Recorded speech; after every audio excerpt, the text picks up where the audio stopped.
Limited companies और corporations क्या होती हैं?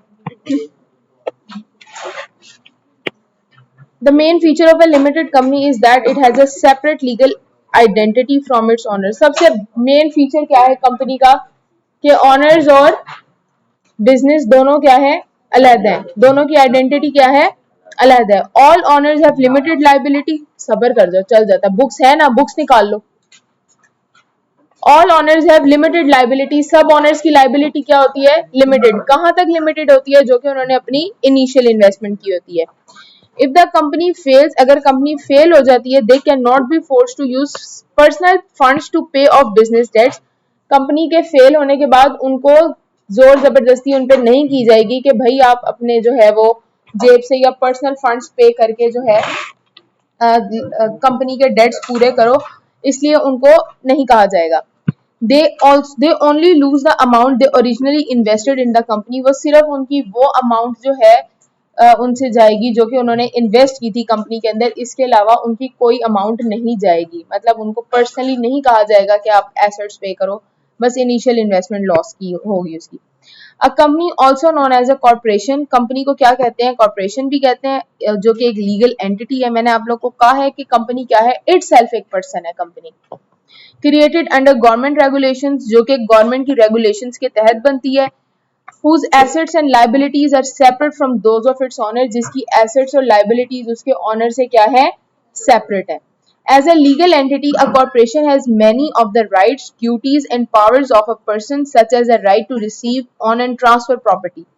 देखो कहता है as a legal entity, corporation एक अलहदा पर्सन है, तो उसके पास राइट्स और ड्यूटीज हैं, पावर्स हैं, जैसे कि वो अपने एसेट्स खुद रख भी सकता है, बेच भी सकता है. ये कंपनी का कहलाएगा. अगर कोई एसेट्स बिक रहे हैं कंपनी के, तो वो कंपनी के एसेट्स बिके. ठीक है. जैसे मैं आपको एक बात बताऊं, जो शेयर्स हैं वो कंपनी के क्या है, शाबाश है, शेयर्स कंपनी के शेयर होल्डर्स है. शाबाश है. कंपनी के शेयर्स क्या है? इक्विटी है कंपनी की. ऐसे है ना, कंपनी की इक्विटी है. ठीक है. वो अपनी मर्जी से, कंपनी की प्रॉपर्टी है वो एक किस्म की, वो अपनी मर्जी से बेचता है, उसे अपनी मर्जी से अपने पास रखता है, जब चाहे शेयर्स इशू कर देता है, वो उसकी मर्जी है, कोई नहीं पूछता उसे. ठीक है. Corporation can enter into a contract with individuals और legal entities that they can sue and be sued in court of law. क्या कहता है कि जो है कॉन्ट्रैक्ट करता है लोगों के साथ भी, कंपनी कॉन्ट्रैक्ट करती है और कंपनीज के साथ भी कॉन्ट्रैक्ट करती है, जिसकी बेस पे एक दूसरे को वो सू भी कर सकती है, मतलब एक दूसरे के ऊपर केस भी कर सकती है. वो इंडिविजुअल कंपनी पे भी केस कर सकते हैं और कंपनी उस इंडिविजुअल या कंपनी पे भी केस कर सकती है. Because a limited company has a separate legal entity, all owners have limited liabilities. सबकी liability क्या होती है?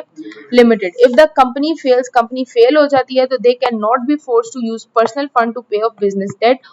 Only lose the amount they originally invested. कौन सी amount सिर्फ उनकी जाएगी जो उन्होंने originally initially invest की थी, बस. People become owners of a company by purchasing share. लोग किस तरह owners बनते हैं? Shares खरीद के. Many small companies are privately held. बहुत सी companies private companies होती हैं, meaning ownership is restricted to a small group of investors are called private limited companies. मैंने बता दिया था कल private limited companies कौन सी होती हैं. कौन सी होती हैं private limited companies? जिनके शेयर स्टॉक मार्केट में ट्रेड नहीं करते. Most large corporations are publicly held. बहुत सी लार्ज कॉर्पोरेशंस जो है वो पब्लिक कंपनीज हैं, meaning that shares can be easily purchase और सोल्ड बाय इन्वेस्टर्स. उसके शेयर्स कोई खरीद भी सकता है, कोई आराम से बेच भी सकता है. These companies are called public limited companies. Share holders of publicly held companies can sell their shares when they need money. जो शेयर होल्डर्स हैं वो कभी भी जाके अपने शेयर्स बेच सकते हैं जब उन्हें पैसों की जरूरत होती है. किसी भी शेयर होल्डर को यही इजाजत है, वो अपने शेयर्स किसी को भी सेल कर सकता है. कंपनी कभी नहीं खरीदती वापसी आपसे शेयर्स. ठीक है. शेयर्स भी दो तरह के होते हैं, एक होते हैं रिडीमेबल शेयर्स और एक होते हैं इररिडीमेबल शेयर्स. इररिडीमेबल शेयर्स वो होते हैं जो कि कंपनी कभी आपसे वादा नहीं करती मैं वापस खरीदूंगी. रिडीमेबल शेयर्स वो होते हैं तो कंपनी कहती है 10 साल के बाद, 5 साल के बाद मैं आपसे वापस शेयर्स लेके आपको पैसे दे दूंगी. इसलिए जो रिडीमेबल शेयर्स होते हैं उनको हम लाइबिलिटी रिकॉर्ड करते हैं, उनको इक्विटी रिकॉर्ड नहीं किया जाता. ये अब आगे जाके मजीद आप पढ़ लोगे. ठीक है. जब भी शेयर होल्डर को लगता है कि कंपनी अच्छा परफॉर्म नहीं कर रही या फ्यूचर में शेयर की प्राइस नहीं बढ़नी, ठीक है, या उसको अभी पैसों की जरूरत है, वो अपने शेयर्स जाके बेच सकता है. ठीक है. Share holder are disappointed with the company's performance. Company की परफॉर्मेंस है वो नाखुश है. और simply expect that the share price will not rise in future, उनको लगता है कि फ्यूचर में शेयर की प्राइस नहीं बढ़ेगी, तो वो अपने शेयर्स आज जाके किसी को भी सेल कर सकते हैं। Their shares can then be sold to another investor who want to invest in the company, वो किसी भी इन्वेस्टर को बेच सकते हैं जो कि कंपनी में इन्वेस्टमेंट करना चाहता है। A private limited company that requires additional funds to expand or to take advantage of opportunities may need to obtain financing by going public through an initial public offering। वो कहते हैं एक private limited company जिसको additional funds की जरूरत है या जो एक्सपैंड करना चाहती है, जो ग्रो करना चाहती है, वो अपने शेयर्स क्या करेगी, पहली दफा पब्लिकली ट्रेड करेगी, उसको हम क्या कहते हैं, इनिशियल पब्लिक ऑफरिंग कहते हैं। This means becoming a public limited company by selling shares that can be then traded on a public market। क्या कहता है कि इससे क्या होता है कि कोई भी प्राइवेट कंपनी जिंदगी में पहली दफा अपने शेयर्स जो है वो पब्लिकली सेल करेगी। Publicly held companies can obtain additional fund by issuing new ordinary shares। Public companies को क्या मिलते हैं, एडिशनल फंड्स मिलते हैं जब वो नए ऑर्डिनरी शेयर्स इशू करते हैं। ऑर्डिनरी शेयर्स में कल बता चुकी हूँ क्या होते हैं, ठीक है। This means that either their existing shareholders can purchase more shares और new investor can become shareholder by buying shares in the company. क्या होता है कि एग्जिस्टिंग शेयर होल्डर्स भी मजीद शेयर खरीद सकते हैं या कोई नए शेयर होल्डर्स भी आके आपसे शेयर्स खरीद सकते हैं। By issuing new share companies can raise the funds required to support business expansion.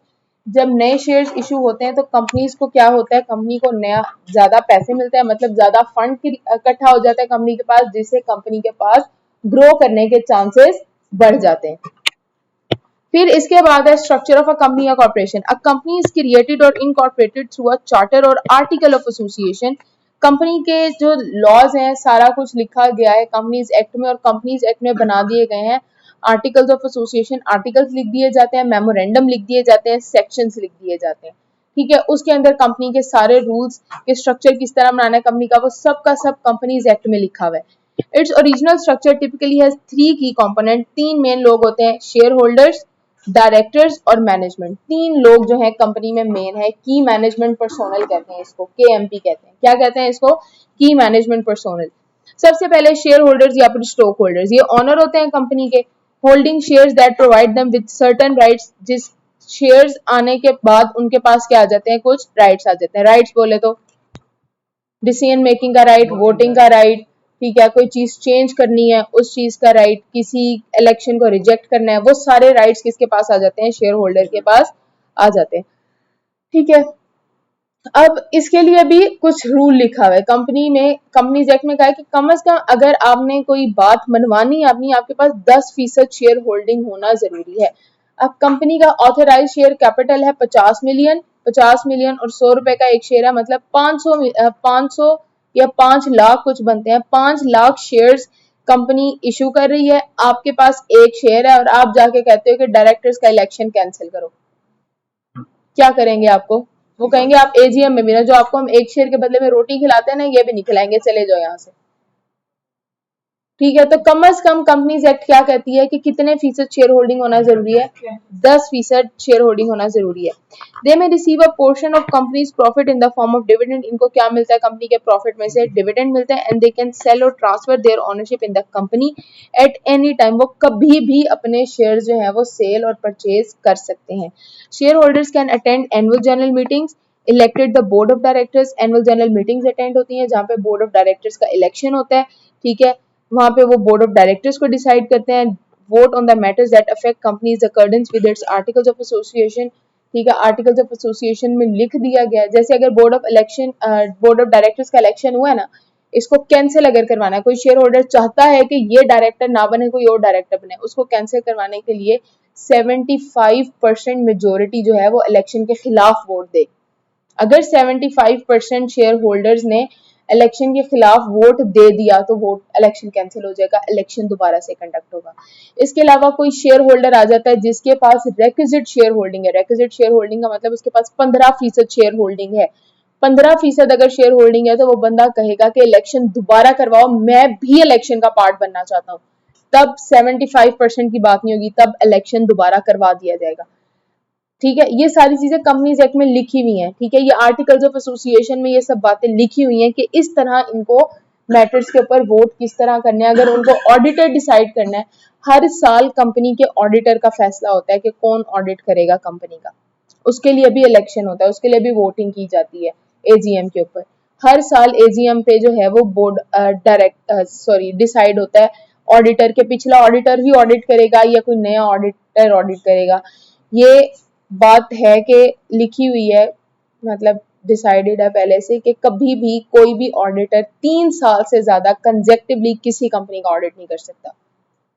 ठीक है, कम से कम सिर्फ 3 साल आप कंजेक्टिवली एक कंपनी का ऑडिट कर सकते हो, इससे ज्यादा ऑडिट नहीं कर सकते। अब चेंज हो गई है तो पता नहीं, लेकिन जो मेरे नॉलेज में बात हुई ये थी कि कोई कंपनी 3 साल कंजेक्टिवली किसी कोई फर्म या कोई ऑडिटर कंजेक्टिवली 3 साल किसी कंपनी का ऑडिट नहीं करेगी। फिर each share generally carries 1 vote, हर शेयर के बदले में 1 वोट होता है। ये बात भी मैंने कल बताई थी आपको। अगर कोई बंदा है जिसके पास 50,000 शेयर है तो उसके पास वोट कितने हैं? 50,000 votes. The shareholder elect a board of directors to govern and oversee the overall management of the company. Company के में एजेंट्स होते हैं बोर्ड ऑफ डायरेक्टर्स किसके? शेयर होल्डर्स के बिहाफ पे काम कर रहे होते हैं। तो शेयर होल्डर्स जो है वो बोर्ड ऑफ डायरेक्टर्स को इलेक्ट करते हैं ताकि वो कंपनी की मैनेजमेंट को और भागदौड़ को संभाल सकें। The directors set major corporate goals and policies, appoint senior officer and supervise the company's operations and finance.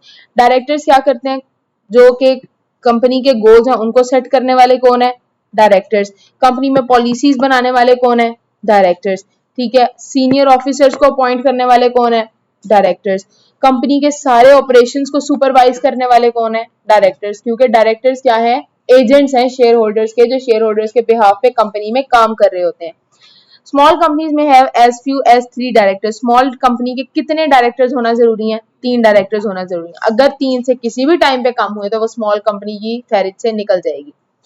Whereas large company usually have between 10 and 15 directors, 10 से 15 डायरेक्टर्स होते हैं। लेकिन जो कंपनीज एक्ट में बात लिखी गई है वो बात यह है कि पब्लिक लिस्टेड कंपनी जो होती है वो लार्ज कंपनी होती है और उसके कम से कम 7 डायरेक्टर्स होना जरूरी है।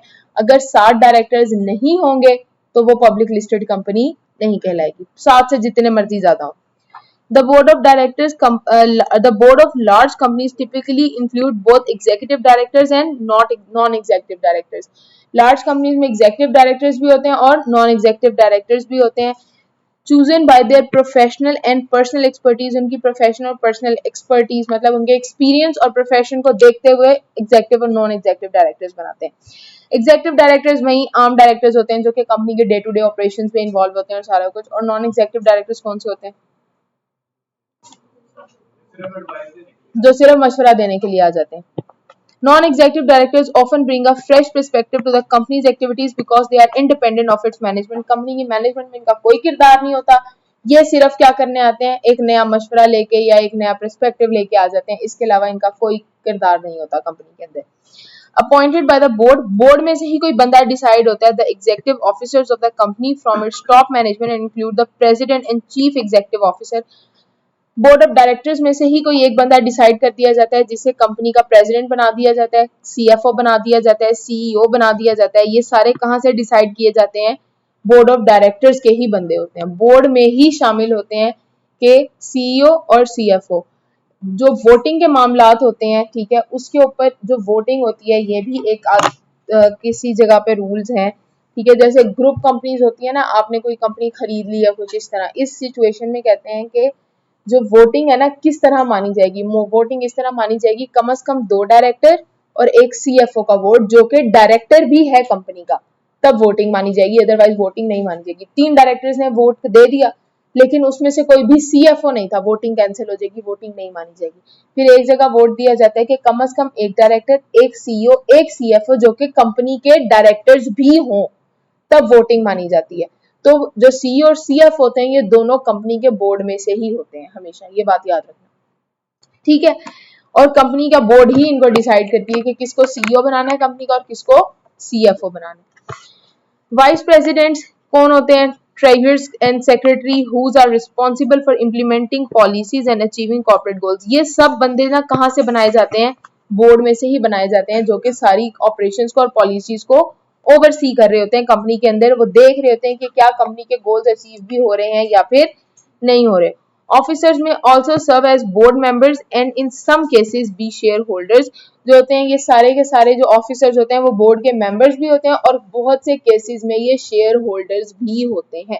मैंने आप लोग को बताया था ना कि शेयर होल्डर भी बोर्ड के मेंबर्स हो सकते हैं, तो उसी में से ही क्या बना दिया जाए? सीईओ और CFO। तो जो CEO है वो शेयर होल्डर भी हो सकता है, बोर्ड का मेंबर भी हो सकता है। ठीक है, आप पूछो अब्दुल्ला।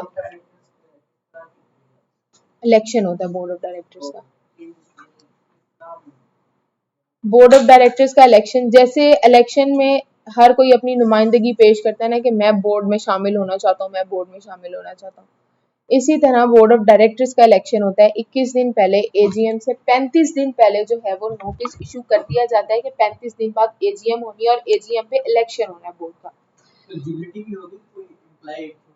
जाहिर है एलिजिबिलिटी होगी, ऐसे थोड़ी हो सकता है। वो शेयर होल्ड क्या, नहीं नहीं, टॉप मैनेजमेंट के लिए जरूरी नहीं है, उसके लिए एलिजिबिलिटी होती है।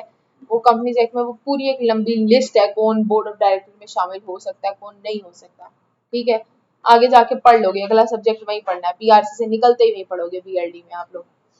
तो उसमें 35 दिन पहले नोटिस चला जाता है कि 35 दिन बाद जो है वो एजीएम होनी है, एजीएम पे इलेक्शन होना है। जो बंदा इलेक्शन में पार्टिसिपेट करना चाहता है, मतलब लेट सपोज आप हमने कह दिया कि हमने 7 डायरेक्टर्स अपॉइंट करने हैं कंपनी के। ठीक है, 7 डायरेक्टर्स हमने अपॉइंट करने हैं, जो भी आना चाहता है डायरेक्टर बनना चाहता है वो अपनी कॉन्सेंट देगा।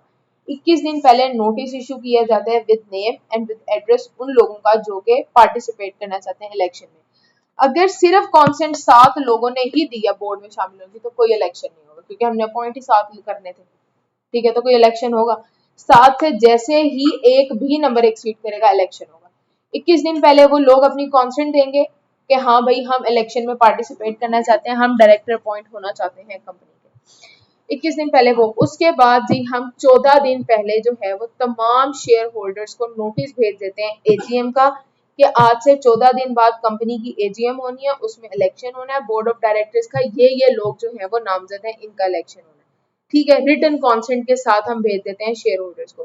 फिर 7 दिन पहले फिर एक और पब्लिक नोटिस जाता है, पब्लिकली न्यूज़पेपर में, वेबसाइट के ऊपर कंपनी की अपलोड किया जाता है कि 7 दिन बाद एजीएम होनी है, इसमें ये नाम हमने अपॉइंट किए हैं, ये इलेक्शन होना है कंपनी का। और उसके बाद एजीएम पे जब इलेक्शन होता है, इलेक्शन के बाद जो है प्रॉपर फिर उनको नोटिस इशू किए जाते हैं। ये सारा एक लंबा अच्छा खासा जो टॉपिक है ना, तकरीबन कोई सर नईम जो है इसको 3 से 4 दिन में ये इलेक्शन ऑफ डायरेक्टर वाला टॉपिक करवाते हैं। ठीक है, ये जो मुझे सारे दिन भी याद हैं 35, 21, 14, 7, ये मैंने आज से 1.5 साल पहले पढ़ा था और मुझे अभी भी याद है, हमें सर नईम ने इतना अच्छा पढ़ाया था इसे, इलेक्शन ऑफ डायरेक्टर्स को। ठीक है, मैंने जो लॉ का पेपर दिया था ना वो मैंने दिया था मार्च 2024 अटेम्प्ट में मैंने पेपर दिया था लॉ का।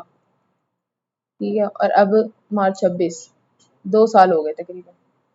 हाँ, 2 साल पहले मैंने ये पेपर दिया था लॉ का और मुझे अभी भी याद है कि मैंने क्या पढ़ा था। ठीक है, ये चीज़ें मतलब ये मुझे याद है, मैंने इसको रटा रूटा कुछ नहीं मारा था, सर नहीं हमें पढ़ाते थे, हमें क्लास में चीज़ याद होके घर जाती थी, लॉ की, बिजनेस लॉ की और कंपनी लॉ की। तो ये सारा कुछ आप आगे पढ़ लोगे। अब तो कंबाइंड सब्जेक्ट हो गया बिजनेस और कंपनी लॉ का। जब मैंने पेपर दिया था तब अलहदा होता था, बिजनेस लॉ अलहदा होता था, कंपनी लॉ, अब एक ही पेपर हो गया बीएलडी। तो अगला सब्जेक्ट वही आप पढ़ लोगे सारा, इलेक्शन किस तरह होता है बोर्ड का। फिर आ जाते हैं हम कंपनीज के ऊपर। कंपनी की एडवांटेजेस क्या है, ये एडवांटेजेस हमने पढ़ लिया सोल प्रोप्राइटर पार्टनरशिप के। कंपनी के एडवांटेजेस, सबसे बड़ा एडवांटेज लायबिलिटी लिमिटेड होती है, अपने पर्सनल एसेट्स नहीं बेचने पड़ते। ट्रांसफरशिप, ऑनरशिप ट्रांसफर करना आसान होती है, जब मर्जी चाहो अपने शेयर्स बेचो और कंपनी से निकल जाओ। पार्टनरशिप में निकल सकते थे जब मर्जी चाहो, नहीं निकल सकते थे, यहाँ जब मर्जी चाहो शेयर्स बेचो और निकल जाओ। लाइफ क्या होती है कंपनी की, अनलिमिटेड लाइफ होती है, कोई मर जाए, कोई ऑनर बैंक करप्ट हो जाए, कोई कंपनी पे कोई फर्क नहीं पड़ेगा, कंपनी ने चलते ही रहना है। Tax benefits and deductions, tax benefits and deduction, ये एक इसका एडवांटेज भी है, दूसरा इसका डिसएडवांटेज भी है। एडवांटेज कैसे है, एडवांटेज इस तरह है, जैसे मैंने आपको कहा था ना कि कंपनी पे इंडिविजुअल पे और एओपी पे स्लैब रेट्स लगते हैं, जैसे जैसे इनकम बढ़ती जाती है वैसे वैसे टैक्स का रेट भी बढ़ता जाता है। ये बात मैंने बताई थी ना आपको, जैसे जैसे इनकम बढ़ती जाती है टैक्स का रेट भी बढ़ता जाता है। कंपनी का ऐसा नहीं होता, कंपनी का रेट फिक्स होता है, कंपनी पर 29% ही टैक्स लगना है। कंपनी को थोड़ी इनकम हो, कंपनी को ज्यादा इनकम हो, कंपनी पे 29% ही टैक्स लगना है। ये इसका एक एडवांटेज है। समझ आ गई बात। डिसएडवांटेज कैसे है आगे बताती हूँ। उसके बाद वो कहता है easier access to capital market for growth, capital market तक इजीएस्ट एक्सेस होती है। अगर आपको फंड की जरूरत है आप कभी भी शेयर्स इशू करके पैसा रेज कर सकते हो। Ability to attract employees is specialise company या लार्जर प्रॉफिट्स होते हैं तो क्वालिफाइड एम्प्लॉयज हायर करना बहुत आसान होता है। समझ आ गई। इसके बाद डिसएडवांटेज, बनाना बहुत मुश्किल है इसको, कॉस्ट बहुत ज्यादा इनकर की जाती है क्योंकि इसके ऊपर स्ट्रिक्ट रेगुलेशंस लगती हैं गवर्नमेंट की तरफ से। Double taxation for corporate profits and dividend, 2 दफा टैक्स लगता है। 2 दफा टैक्स कैसे लगता है, मेरी बात सुनिए। कंपनी को प्रॉफिट हुआ 100,000 का, लेट सपोज 1 लाख का प्रॉफिट हुआ, इस पे कंपनी ने 29% टैक्स दिया होगा। कितना बना, 29,000। ऐसे 29,000 टैक्स बना तो 1 लाख में से 29,000 निकाल दो, कितना बचता है, 69 नहीं 71,000। अब ये 71,000 जो है वो डिवाइड होगा एज अ डिविडेंड। डिवाइड होगा जब ऑनर्स, हमने सेपरेट लीगल एंटिटी कॉन्सेप्ट का है, बिजनेस और ऑनर क्या है, मुख्तलिफ है। तो जब ऑनर्स को डिविडेंड मिलेगा तो कंपनी ने तो अपने हिस्से का डिविडेंड दिया, ऑनर के हिस्से का कंपनी ने तो अपने हिस्से का टैक्स दिया, ऑनर के हिस्से का टैक्स। तो जब डिविडेंड डिवाइड होगा, लेट सपोज मैं कहती हूँ सबके हिस्से में 11,000 डिविडेंड आया, जो 11,000 डिविडेंड है इस पे 15% दोबारा टैक्स लगेगा। ये इसका डिसएडवांटेज है, 2 दफा टैक्स लगा। ठीक है, आप ऐसे भी कर सकते हो या फिर आप इन दोनों को ऐड कर लो, 29% और 15%, कितना बनता है, 34%, नहीं 44, आप 44% टैक्स लगा दो इसके ऊपर ही डायरेक्ट, या ऐसे कर लो, या फिर जो ऑनर्स हैं, वो जो शेयर होल्डर्स हैं, वो अपना टैक्स अलग-अलग पे कर दे, तो डबल टैक्सेशन हो जाती है इसके अंदर। ये इसका सबसे बड़ा नुकसान है कि एक कंपनी प्रॉफिट पे टैक्स देती है, उसके बाद शेयर होल्डर्स डिविडेंड पे भी टैक्स देते हैं। एओपी में जबकि ये नहीं था, अगर पार्टनरशिप ने टैक्स दे दिया है तो पार्टनर्स टैक्स नहीं देते, लेकिन इसके अंदर कंपनी भी टैक्स देगी और शेयर होल्डर्स भी टैक्स पे करेंगे दोबारा। क्लियर होगी बात, ये इसका डिसएडवांटेज है। उसके बाद disadvantage, greater regulatory controls and compliance requirement, बहुत ज्यादा स्ट्रिक्ट रेगुलेटरी कंट्रोल्स हैं और रिक्वायरमेंट्स हैं इसके लिए, इस वजह से ये इसका नुकसान है। उसके बाद नॉट फॉर प्रॉफिट ऑर्गेनाइजेशंस, और ये फिर अब हम नेक्स्ट क्लास में पढ़ लेंगे, भी टाइम खत्म हो गया, या मैं कल एक लेक्चर रिकॉर्ड करके इसका भेज दूं। छोटा सा टॉपिक है, कोई मुश्किल बात नहीं है, क्योंकि आगे 3 दिन ऑफ है। मैं इस चैप्टर के सारे लेक्चर्स भी आज शेयर कर दूंगी, जिसको कोई मसला है वो कवर कर लेगा अगले 3 दिन में। और ये इस टॉपिक के मैं आज एक लेक्चर छोटा सा रिकॉर्ड करके ना आप लोग को भेज दूंगी ताकि आप लोग का ये खत्म हो जाए। ठीक है, और आज टेस्ट है आप लोग